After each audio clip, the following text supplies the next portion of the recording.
Hey, Barb, how are you? I'm good. There's this thing coming in the window. I think it's called sun. I don't know, but it's like an awesome thing to see the sun making stripes across my face. Hey, you know what? I got sun too. Right out the. That's good. We both got sun. Gee, yeah. Oh, Barb, we're gonna have a nice one today.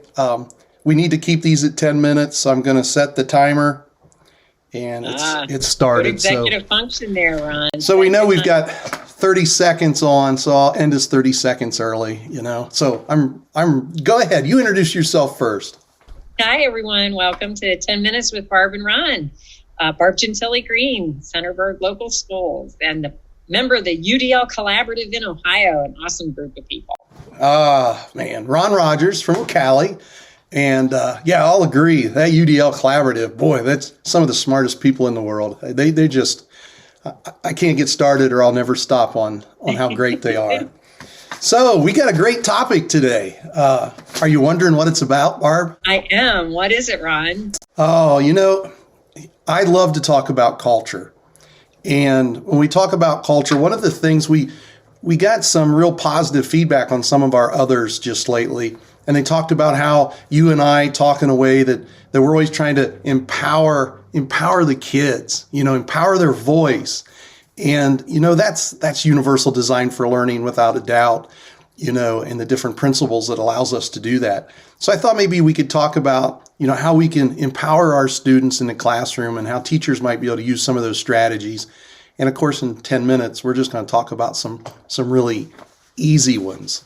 So I thought maybe, Barb, to start us out, I would kind of get us thinking about, like when we go into classrooms, we always look for those patterns of things. So, sometimes we notice that teachers are, and I'll include me in that in the past, we're really teaching the subject matter. But are we asking the question to ourselves, are we engaging the students as members?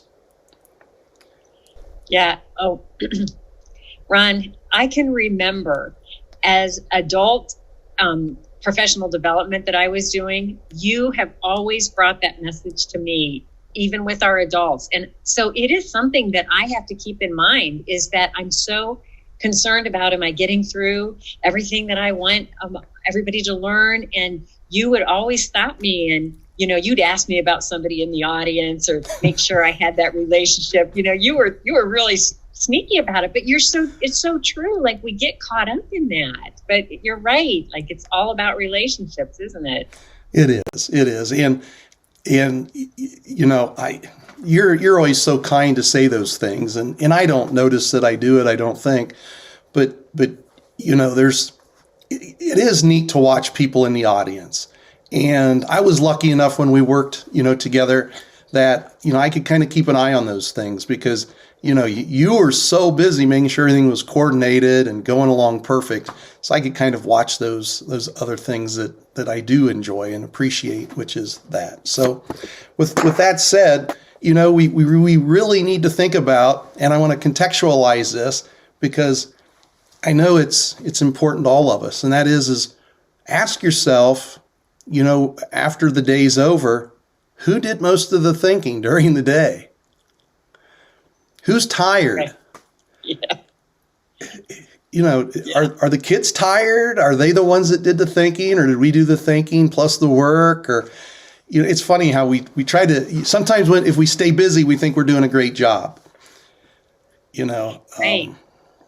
And I think UDL has us think a little differently about that, because it used to be a good teacher was like this spewing forth of this knowledge and, being the one that knew it all. But UDL is really asking us to think about, how are the kids engaged in that learning and how are they participating? And so that's a great question to ask ourselves, like, who's tired? Who's doing the thinking? And you mentioned at the end of the day, but I might even encourage a teacher to think about that at the end of a period, a 42-minute period, or at the end of a subject, if you're an elementary teacher and you just finished reading, to think about, who did all the talking in this last 40 minutes? And what could I have done differently to get the kid's voice in the lesson? So it's a great idea. Yeah. So I love what you said and the comments that you just brought up. And it gets me thinking too that, yeah, you know what, you're right. After the lesson, during the lesson, how much are we talking compared to others? And maybe we should talk 20% or less, and the students should be doing some of the other thinking and talking. And, and then we can talk about what are some ways that we can really help with that. And I'm thinking one of the ways that I notice helps me is not to have too early of closure. Tell me more. So, we sometimes, I don't know whether we stand in front of the room or however, everybody does things different. But a lot of times we'll bring something up and then, we don't pause long enough for students to have time to reflect and then respond to us. Have you ever been around the person that'll ask you the question, but not give you 2 seconds to answer it before they're answering it too? They ask it and they answer it, and they ask it and they answer it. You're sitting there thinking, what are they even asking me this stuff for? Because they're not giving me time to answer anything. Yeah. So that early closure, maybe we have a lesson and there's no time for reflection. Well, that's too early of closure. I remember when we started the UDL collaborative, and you pulled me off to the side and you said, I need more time to reflect. Ron, I can't be hit with these things and be able to respond real fast. These are great things, and I need that time for kind of like silence, And there was other collaborative members, man, they fed off of the quickness, boom, boom, boom, boom, boom. So it was really nice because we created an environment then that was good for everyone. And it was because, you spoke up, others spoke up, and everybody felt like a family. Yeah, that's for sure. And I think you bring up such a good point about the variability, because we all need different things. And,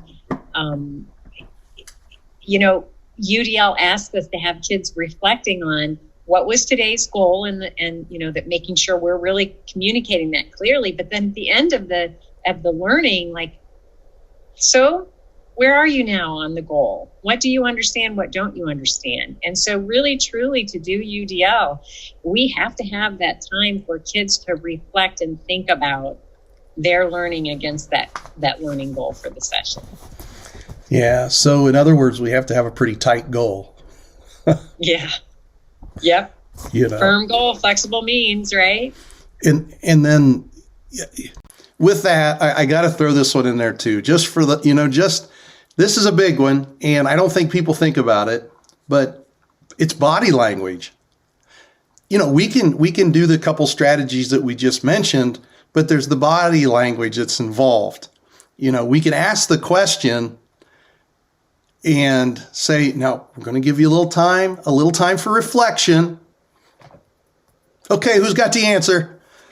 Or it's kind of like you put your hands on your hips and you're like this for a second, and you're like, okay, tell me what you got. And you've only waited 1 or 2 seconds, or you're doing the eye look like, anything that might be discouraging. It's hard for me to do it because our show, we're always having fun and stuff, but what I mean. Yeah.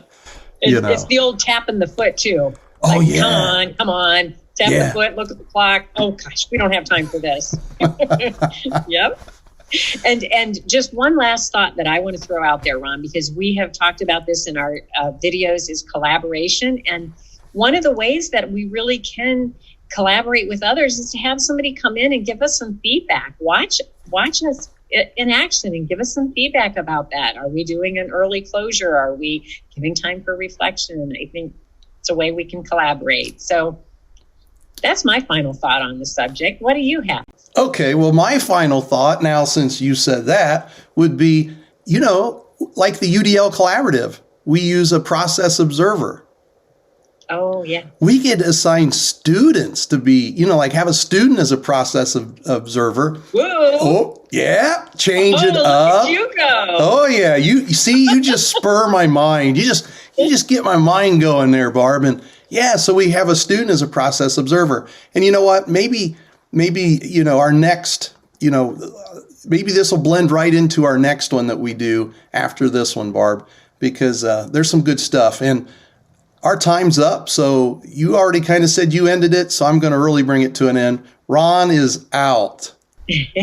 Barb is out. See you next time.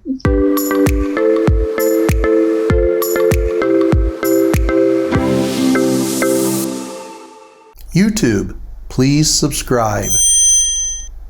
Like, comment, and share.